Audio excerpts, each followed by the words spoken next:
America అధ్యక్షుడు Donald Trump China పర్యటన కొనసాగుతోంది. బీజింగ్ చేరుకున్న ఆయన సరికొత్త ఫోటోలను వైట్ హౌస్ అధికారికంగా విడుదల చేసింది. ఈ పర్యటనలో భాగంగా అధ్యక్షుడు ట్రంప్ చైనా అధ్యక్షుడు షీ జిన్పింగ్తో ప్రత్యేకంగా సమావేశం కానున్నారు. ఈ అగ్రనేతల భేటీలో ఇరు దేశాల మధ్య ఉన్న ప్రధాన వాణిజ్య వివాదాలు, సుంకాల విధింపు, అంతర్జాతీయ విదేశాంగ విధానాలపై కీలక చర్చలు జరపనున్నారు.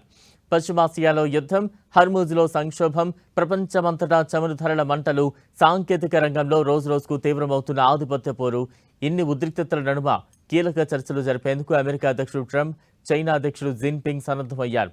శిఖరాగ్ర భేటీలో భాగంగా వీరు ఇవాళ రేపు బీజింగ్ వేదికగా పలు దఫాలు చర్చలు జరపనున్నారు. ఇందుకోసం ట్రంప్ నిన్ననే చైనా రాజధానికి చేరుకున్నారు. టెస్లా అధినేత ఎలాన్ మస్క్ కూడా ఆయన వెంటే ఎయిర్ ఫోర్స్ 1 విమానంలో వచ్చారు. ట్రంప్ జిన్పింగ్ చర్చల్లో అత్యంత కీలక అంశంగా ఇరాన్ ఉండబోతోంది. హర్మూజ్ జలసంధిని తెరిచేలా టెహ్రాన్పై ఒత్తిడి పెంచాలని బీజింగ్కు వాషింగ్టన్ చాన్నాళ్లుగా సూచిస్తోంది. ఇందుకోసం జిన్పింగ్ను ఒప్పించేందుకు ట్రంప్ తమ భేటీలో ప్రయత్నించొచ్చు. ఇరాన్తో పాటు గల్ఫ్లోని పలు ఇతర దేశాలతో చైనాకు సత్సంబంధాలు ఉన్నాయి.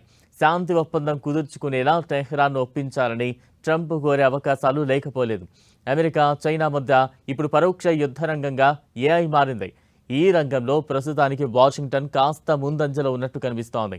అత్యాధునిక చిప్లు, కంప్యూటింగ్ సాంకేతికతల ఎగుమతుల విషయంలో ఆంక్షల ద్వారా తన ఆధిపత్యాన్ని కాపాడుకోవడానికి అది ప్రయత్నిస్తోంది. దీన్ని బీజింగ్ వ్యతిరేకిస్తోంది. ఏఐ రంగంలో తమ సమున్నత లక్ష్యాలకు అవి అడ్డు తగులుతున్నాయని మండిపడుతోంది. ఆంక్షల తొలగింపును చైనా డిమాండ్ చేసే ఛాన్స్ ఉంది. అత్యాధునిక సాంకేతిక సాధనాల తయారీలో కీలకమైన రేర్ ఎర్త్ మెటీరియల్స్ కోసం వాషింగ్టన్, దాని మిత్రపక్షాలు బీజింగ్ పైనే ఎక్కువగా ఆధారపడుతున్నాయి. వాటి సరఫరాలో అవాంతరాలు తలెత్తకుండా చూడాలని జిన్పింగ్ను ట్రంప్ కోరే అవకాశాలున్నాయి. అమెరికా, చైనా మధ్య నేరుడు టారిఫ్ల యుద్ధం జరిగింది.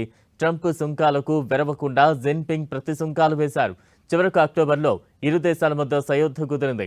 బోయింగ్ విమానాలతో పాటు సోయాబీన్ సహా పలు అమెరికా వ్యవసాయ ఉత్పత్తులను కొనుగోలు చేసేలా చైనాను ఒప్పించడంపై శిఖరాగ్ర సదస్సులో అమెరికా దృష్టి పెట్టే అవకాశం ఉంది. తైవాన్ను తనలో కలిపేసుకోవాలని చైనా ప్రణాళికలు రచిస్తోంది. వాటికి ప్రధాన అడ్డంకుల్లో ఒకటి అమెరికా. తైవాన్ సంబంధాల చట్టం 1979 ప్రకారం తైవాన్ తనను తాను రక్షించుకునేలా సాయం చేస్తామని వాషింగ్టన్ చెబుతోంది. ఒకే చైనా విధానానికి కట్టుబడి ఉన్నామంటూనే అమెరికా ఇలా తైవాన్కు మద్దతిస్తుండడం బీజింగ్కు ఆగ్రహం కలిగిస్తోంది. ఈ అంశంపైన ట్రంప్, జిన్పింగ్ చర్చించే ఛాన్స్ ఉంది.